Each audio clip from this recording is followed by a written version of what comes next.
Assalamualaikum warahmatullahi wabarakatuh. Innal hamdalillah nahmaduhu wa nasta'inuhu wa nastaghfiruh wa na'udzu billahi min syururi anfusina wa min sayyiati a'malina. May yahdihillahu fala mudilla lahu wa may yudlil fala hadiyalah. Asyhadu an la ilaha illallah wahdahu la syarikalah wa asyhadu anna Muhammadan abduhu wa rasuluh. Allahumma shalli ala sayyidina Muhammad wa ala ali sayyidina Muhammad kama shallaita ala sayyidina Ibrahim wa ala ali sayyidina Ibrahim wa barik ala sayyidina Muhammad wa ala ali sayyidina Muhammad kama barakta ala sayyidina Ibrahim wa ala ali sayyidina Ibrahim fil alamin innaka Hamidum Majid.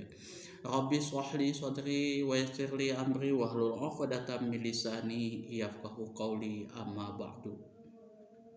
Hadirin hadirat jamaah kaum muslimin wa muslimat yang dirahmati oleh Allah Subhanahu wa taala.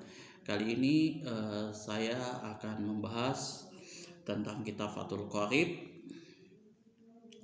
lanjutan yang kemarin, yang mana pasal ini membahas tentang syarat-syarat wajib Jumat. Jadi tata cara sholat Jumat di sini diatur pada pasal ini.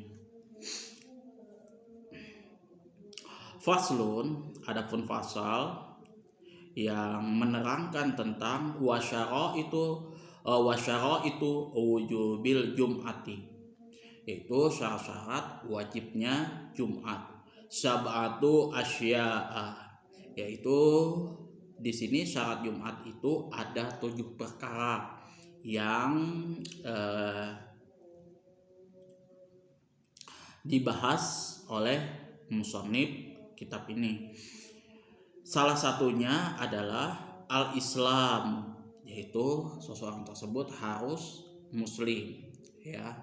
Jadi kalau misalkan teman-teman yang non muslim itu termasuk daripada orang yang tidak wajib sholat Jumat. Ini sudah masyhur, ya kan, sudah pasti teman-teman tahu semua. Wal bulugh, yang di sini adalah baligh, ya, sudah dewasa. Jadi apapun itu, ya, mengerjakan segala sesuatunya dihitung, ya, wajib itu apabila seseorang tersebut sudah masuk dalam kategori baligh. Wal aqlu, dan berakal sehat, ya. Ketiga syarat ini berlaku bagi sholat Jumat dan selain daripada sholat Jumat. Jadi akil balik di sini, ya, disinilah seseorang tersebut sudah bisa memilih mana yang baik dan buruk dalam konteks beragama. Jadi saya juga tidak sependapat kalau misalkan seorang public figure menjadi suatu panutan bagi seseorang di dalam menentukan seseorang yang lain, pengikut-pengikutnya yang lain di dalam berbuat hal yang serupa. Itu saya juga tidak sependapat, itu, ya kan. Misalkan contoh lah, public figure A, contoh Deddy Corbuzier. Saya sering nonton channelnya Deddy Corbuzier seperti itu.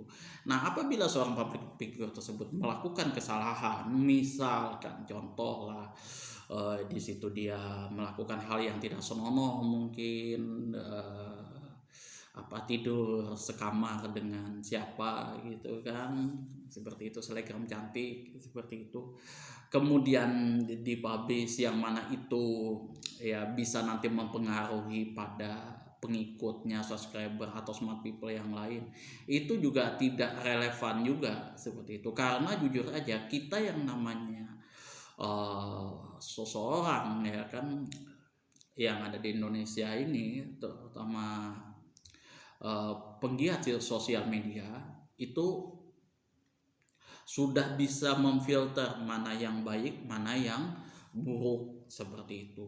Dan tidak mungkin kita berbuat jahat, ya, karena ustadz itu atau karena public figure itu, karena sesuatu itu sudah bukan konteksnya lagi. Karena pada saat kita dinyatakan balik, akil dan balik, maka resiko perbuatan kita, baik dan buruknya itu kita yang memilih, seperti itu. Jadi kalau kita melakukan dosa, ya itu nanti kita yang mendapat dosanya, bukan orang-orang lain. Kecuali kalau misalkan seseorang tersebut, ayo kita berbuat maksiat, nah seperti itu beda konteksnya. Kalau misalkan misalkan ada seseorang yang public figure atau apapun yang melakukan kesalahan seperti itu, melakukan perbuatan-perbuatan yang tidak senonoh yang berdasarkan Al-Quran dan hadis, ya kemungkinan dia memang tidak mengetahui, atau mungkin imannya memang dalam tipis seperti itu, dia melakukan kesalahan, ya itu beda konteks. Nah, kita selaku penggiat sosial media di sini juga punya filter tersendiri. Kita tidak bisa menyalahkan kondisi kita berbuat baik atau salah karena seseorang tersebut, karena public figure tersebut. Kita sudah akil balik, maka baik dan buruk itu kita yang terima, seperti itu. Beda hal kalau misalkan seseorang penggiat sosial tersebut belum tamyiz, ya kan, ya belum bisa membedakan mana baik dan buruk, seperti itu. Tamyiz itu sendiri pun itu paling rendah, ya. Contoh misalkan seorang anak yang bisa masuk dalam kategori tamyiz itu misalkan seperti ini ada lilin, ya kan, lilin. Nah, kita kasihkan tangannya seperti itu. Kalau misalkan dia tarik seperti ini, kita tanyakan, kenapa nak kok kamu tarik? Panas, bahaya. Nah, maka anak tersebut sudah masuk dalam kategori tamyiz. Nah, disitulah fungsi dari peranan seorang orang tua dalam mendidik anaknya. Jadi ya jangan sampai misalkan anaknya menonton sesuatu kemudian karena si ini karena konten ini tidak mendidik apa segala macam, kita tidak bisa 100% menyalahkan seperti itu. Karena kalau misalkan anak kita sudah akil balik, otomatis apa yang dia lakukan itu murni dari seseorang tersebut, baik atau buruknya itu. Jadi orang tersebut ya filternya ya rendah banget, ya gitu. Itu aja sih sebenarnya.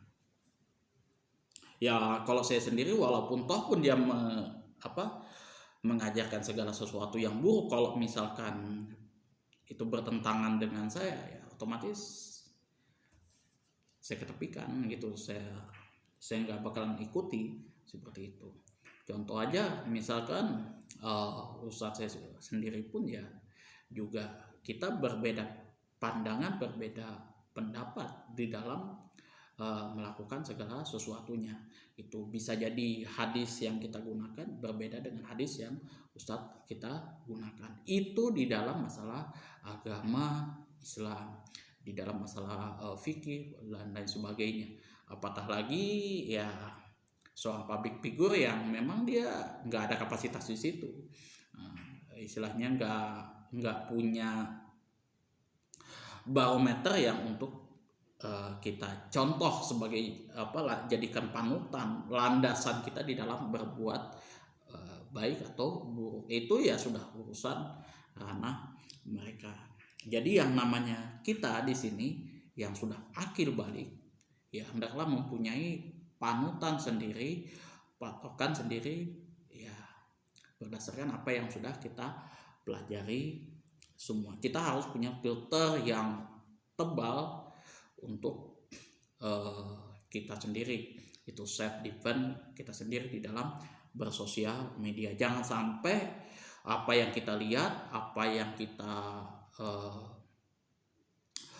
tonton itu menjadi kita bertambah buruk kondisinya. Itu betul-betul iman kita di situ cetek banget cetek banget. Dan jujur kalau ada orang yang mengatakan seperti itu, ya Anda hidup di mana, kan seperti itu. Kemudian di sini wa hadhihi syurut aidan li ghairi jum'ati minas sholawati, dan ketika syarat ini berlaku untuk sholat Jumat dan selain daripada sholat Jumat.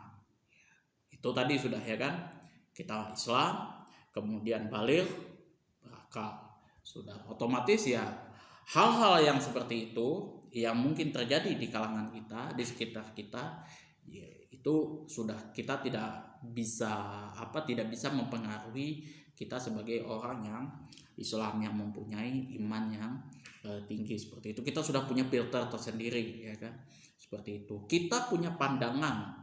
Contoh misalkan saya di dalam masalah akidah, yang namanya mensekutukan Allah Subhanahu wa taala apapun bentuknya itu haram hukumnya. Itu kita tidak boleh. Contoh kalau tradisi keluarga saya Dayak itu belian salah satu contohnya. Belian itu kalau bagi saya pribadi itu adalah tradisi yang haram untuk kita lakukan. Belian itu apa sih sebenarnya? Belian itu metode pengobatan melalui jin dan setan. Nah, apapun metode pengobatan selama tidak mensekutukan Allah itu hukumnya mubah. Itu. Jadi sesuai dengan penyakit yang kita derita, kemudian itu tidak mensyirikkan kepada Allah Subhanahu wa taala, maka itu hukumnya adalah mubah. Itu kita pergi ke dokter dan minta obat dan lain sebagainya supaya kita sembuh. Itu bukan berarti kita mensekutukan Allah, tapi sebagai ikhtiar kita supaya kita bisa sembuh. Nah, kalau misalkan kita sudah misal belian dan lain sebagainya, itu sudah mensekutukan Allah. Tapi kalau misalkan ada orang di sekitar kita yang bukan dari agama kita, bukan dari keluarga kita, menjalankan sebuah ritual tersebut, ya itu urusan mereka, bukan urusan kita. Karena kita sudah muslim, akil balik kita sudah punya filter tersendiri di dalam yang membentengi diri kita untuk tidak melakukan hal tersebut. Jadi kalau misalkan kita menyalah-nyalahkan orang karena kita, ini saya berbuat salah karena si A itu katanya yang mengajar saya, itu salah besar. Artinya Anda tidak punya filter sama sekali. Filter Anda terlalu jelek. Itu sih kalau menurut saya. Kemudian wal hurriyatu, orang yang merdeka. Kalau sekarang sudah tidak ada lagi sistem perbudakan, ya kan, sudah dihapus. Jadi ini sih berlaku di zaman Rasulullah dan beberapa sahabat tabi'in sampai akhirnya KTP kalau nggak salah PBB kalau nggak salah itu menghapus sistem perbudakan. Itu jadi salah satu syarat kalau misalkan kita mau sholat Jumat itu harus yang merdeka. Budak bagaimana? Itu tidak masuk dalam kategori syarat wajib karena dia masih ada ikatan dengan tuannya. Kalau misalkan tuannya tidak membolehkan, ya otomatis dia tidak punya dosa di situ untuk meninggalkan sholat Jumatnya. Wazukuriyatu, yang mana yang wajib di sini adalah laki-laki, perempuan tidak. Wasihhatu, orang yang badannya sehat, tidak ada masalah pada kondisi itu. Beda kalau misalkan orang sudah terbaring di rumah sakit, mungkin ada kecelakaan dan lain sebagainya yang menimpa seseorang tersebut, maka orang tersebut ya sudah masuk dalam kategori uzur dan tidak wajib mengerjakan sholat Jumat. Wal istitanu, yaitu menetap bermukim di suatu kampung tersebut. Misal contoh, kalau misalkan saya Misalkan mondok 7 tahun di Madura itu bukan kategori musafir, tapi istiqom di situ. Masuk dalam kategori menetap. Walaupun temponya cuma 7 tahun, tapi itu sudah masuk istiqom. Atau misal kita balik kampung seperti itu, ya kan? Istilahnya 1 bulan. Nah, ada sholat Jumat di situ, ya kita sholat Jumat lah di situ. Tapi waktunya pun juga tergantung daripada kondisi teman-teman ya yang berlaku di situ.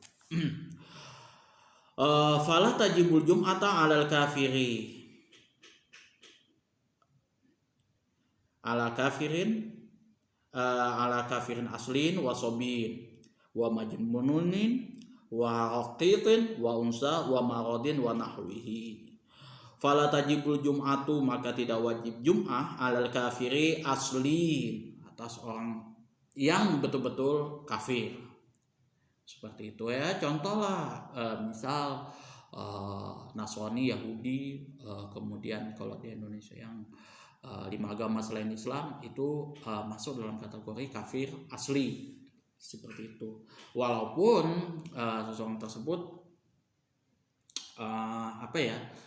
bayar pajak dan lain sebagainya, itu tidak wajib Jum'ah. Ini beda, ini masalah agama. Beda kalau misalkan kita masalah sosial. Kalau sosial itu ya kita wajib lah. Saya juga punya teman orang non muslim juga, bahkan saudara angkat saya yang ya sudah memang akrab ya di dunia YouTube, itu juga orang non muslim. Ya kalau misalkan di dalam dunia YouTube tidak ada masalah, tidak ada berkaitan dengan masalah ibadah, saya nggak ada masalah kalau itu masalah sosial. Tapi kalau itu ranah ibadah, nah yang berhubungan dengan puasa dan lain sebagainya, saya bilang ya saya puasa, saya muslim, seperti itu. Itu sudah tidak bisa diganggu gugat. Dan begitu pula saya dengan saudara saya, itu juga tidak berani mengkompromikan akidah dia. Itu ya dia, saya. Wasobin, dan seorang anak kecil yang belum dewasa atau yang belum tamyiz, di sini ya mumayyiz, itu tidak wajib. Yang belum balik seperti itu. Kalau belum balik artinya ya mungkin dia sudah mumayyiz tapi dia belum balik itu tidak wajib Jumat. Wa majnunin, orang gila. Wa raqiqin, budak. Nah ini kebalikan daripada syarat wajibnya itu ya. Wa unsa, wa raqiqin wa unsa, di situ orang perempuan. Wa maridin, orang yang sakit. Wa musafirin, dan orang yang bepergian. Seperti itu.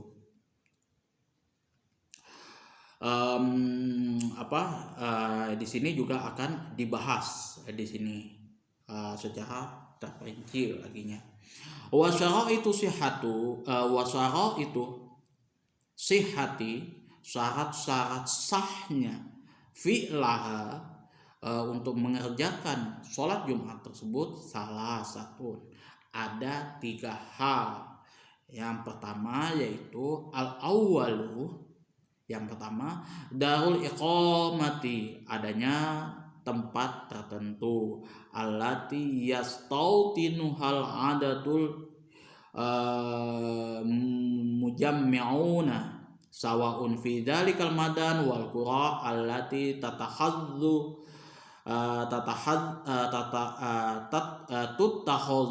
watanan, yaitu adanya tempat tertentu di mana orang-orang yang Jumatan tersebut melakukan sholat Jumat itu menetap di tempat tinggalnya sendiri. Kemudian juga baik tempat tersebut terletak di kota atau desa-desa yang menjadi tempat tinggal mereka. Misalkan di kampung saya itu ada Tering. Nah, di situ ada masjid besarnya. Di situ khusus ya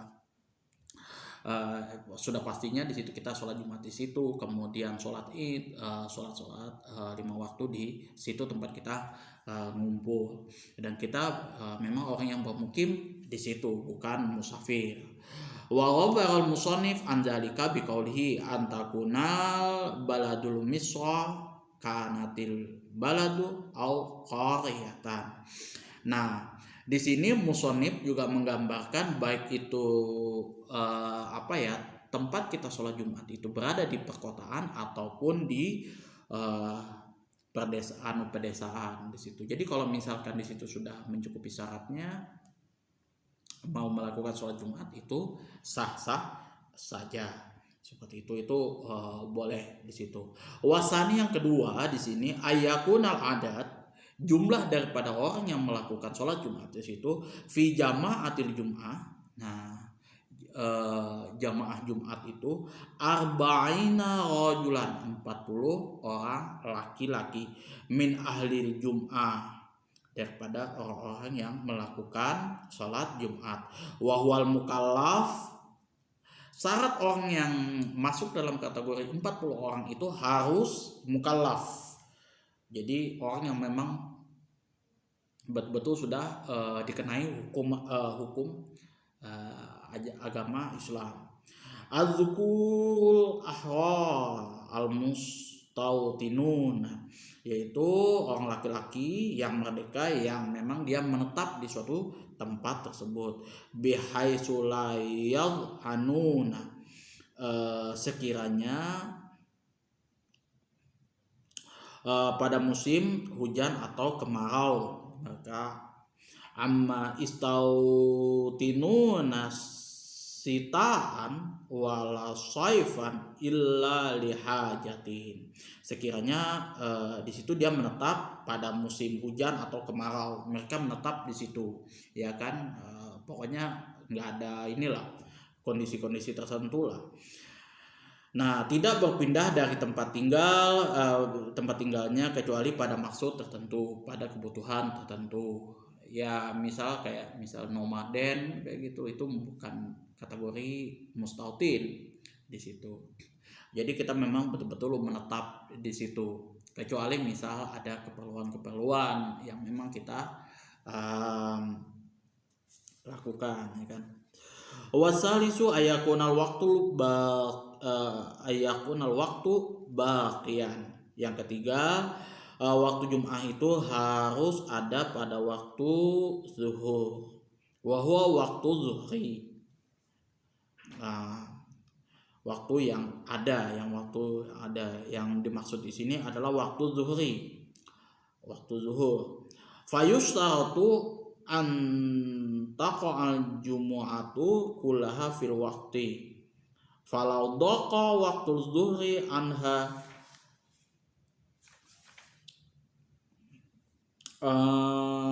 maka disyaratkan di sini syaratnya bahwa seluruh Jum'ah tersebut harus jatuh di dalam waktu zuhur.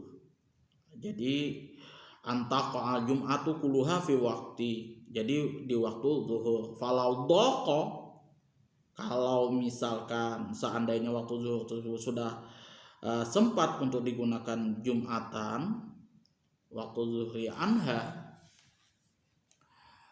bi alam tabqa minhu ma yasa'ul ladzi labudda minhu fiha min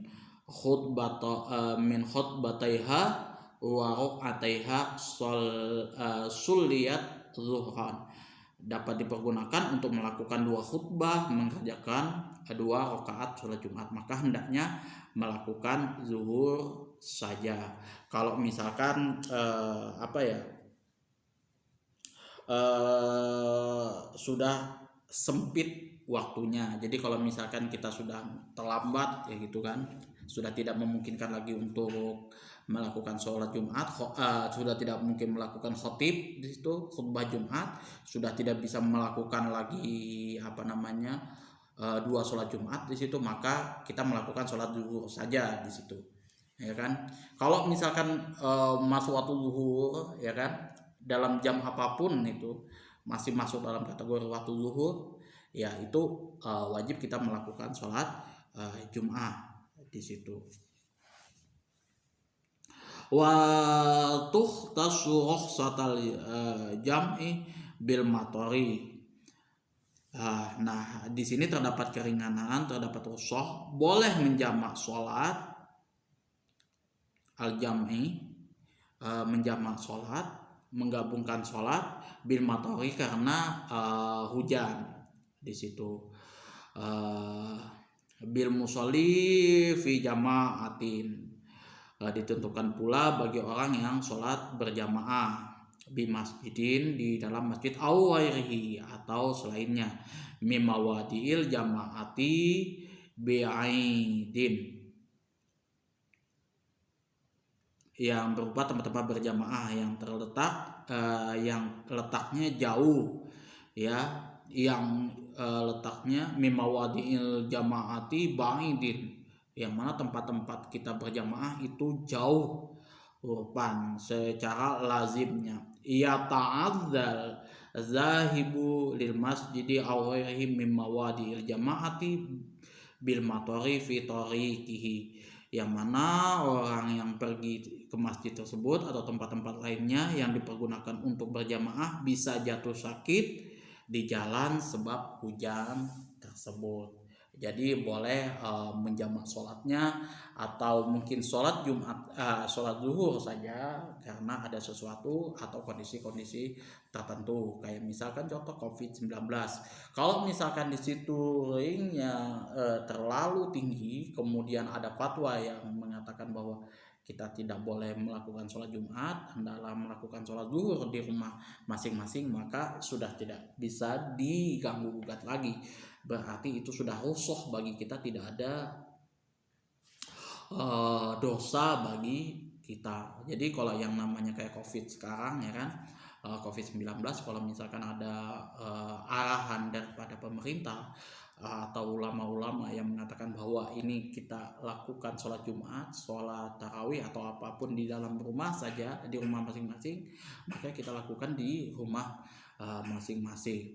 Dan itu bukan berarti seorang ulama atau pemerintah tersebut menghalangi kita untuk beribadah, tetapi memang kondisinya tidak memungkinkan, dan itu merupakan rukhsah bagi kita untuk meninggalkan hal tersebut. Karena kalau misalkan itu berbenturan dengan daruriyat, maka yang harus kita dahulukan adalah daruriyat.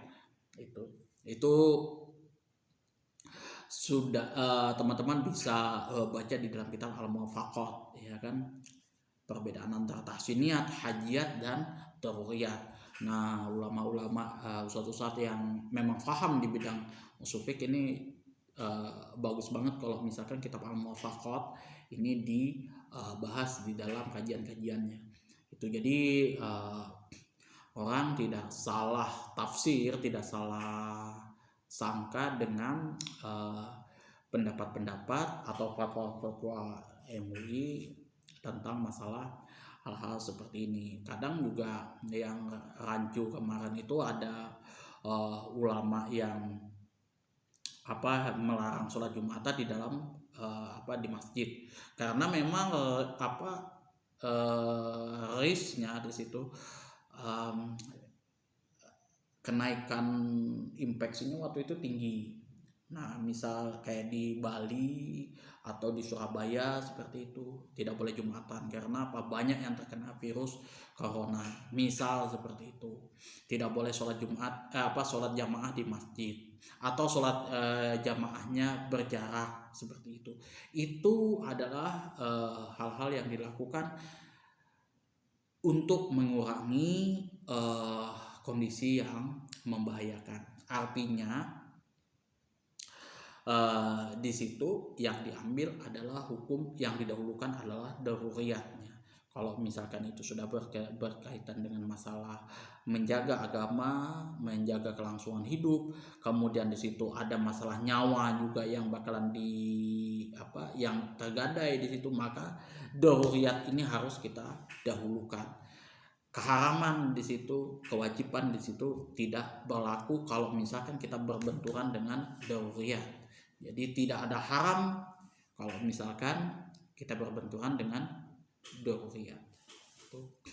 Daruriyat itu apa aja? Nah, kata kategorinya itu dibahas di dalam kitab Al-Muwafaqat. Salah satunya adalah menjaga agama, kemudian menjaga nyawa kita di situ, menjaga keturunan, menjaga harta kita dan lain sebagainya. Di situ dibahas di dalam kitab Al-Muwafaqat karya Al-Imam Syatibi. Nah, jadi jangan sampai ada anggapan-anggapan, misal ada fatwa-fatwa dan lain sebagainya, kita berburuk sangka dengan seorang ahli fatwa tersebut. Itu tidak boleh. Contoh yang kemarin ramai dibahas itu masalah AstraZeneca, yang mana ulama MUI menetapkan bahwa itu ada kandungan babinya, kemudian dia membolehkan kita untuk menggunakan vaksin tersebut. Itu juga tidak ada masalah bagi saya karena itu daruriyah.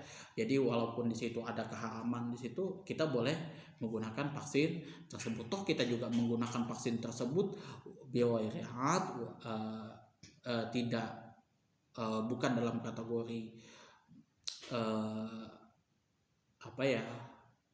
memberontak pemerintah, atau di situ bukan juga dalam kategori bermaksiat di situ. Nah, bermaksiat ini ya, memberontak di sini ya kita mengikuti arahan pemerintah, bukan menentang pemerintah. Yang kedua juga kita juga tidak melakukan vaksin itu berlebih-lebihan juga. Mungkin ada yang menjadikan dia mabuk-mabukan dengan vaksin tersebut. Itu di luar logika saya. Kayak gitu kan, vaksin ya sebatas set ya gitu, selesai sudah. Itu saja yang dapat saya sampaikan. Kurang dan lebihnya saya mohon maaf yang sebesar-besarnya. Apabila ada kesalahan dari saya, mungkin ada yang tertinggal, yang terlepas di dalam saya menerangkan kitab Fathul Qorib ini atau beberapa kitab yang lain, teman-teman bisa kritisi, bisa memberikan masukan di dalam kolom komentar. Itu yang selalu saya ulang-ulang, gitu ya kan, yang selalu saya ingatkan ke teman-teman.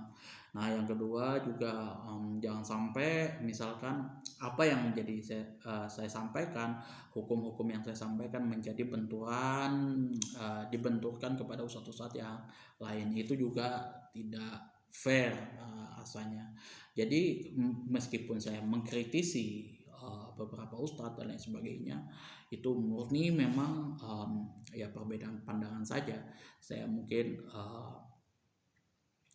mengambil fatwa ulama-ulama yang lain, meskipun toh pun juga ustadz tersebut mengambil fatwa daripada para ulama. Bukan berarti saya mengurangi rasa hormat saya kepada beliau, tapi karena senantiasa kita berkhidmat kepada ajaran agama Islam. Itu saja. Bagi saya tidak ada tendensius saya mungkin membenci, baper dan lain sebagainya, atau mungkin pansos. Itu nggak ada sih kalau menurut saya. Kayak misal Aisyah mengkritisi Abu Bakar, Umar, Utsman, Ali. Apakah sahabat-sahabat yang mengatakan bahwa Aisyah pansos? Enggak. Kemudian Ibnu Abbas mengkritisi sahabat-sahabat senior. Apakah Ibnu Abbas mengatakan ulama-ulama sahabat-sahabat senior mengatakan bahwa Ibnu Abbas pansos? Enggak juga seperti itu. Sebesar-besar apapun Ustaz, teman-teman semua punya subscriber banyak, mungkin saya punya subscriber sedikit, saya kritisi, ya itu hal yang lumrah-lumrah saja. Tidak ada patokan di dalam seseorang tersebut baik atau tidaknya berdasarkan hitungan jumlah subscriber atau view-nya. Itu. Akhirul kalam, wabillahi taufiq wa hidayah. Assalamualaikum warahmatullahi wabarakatuh.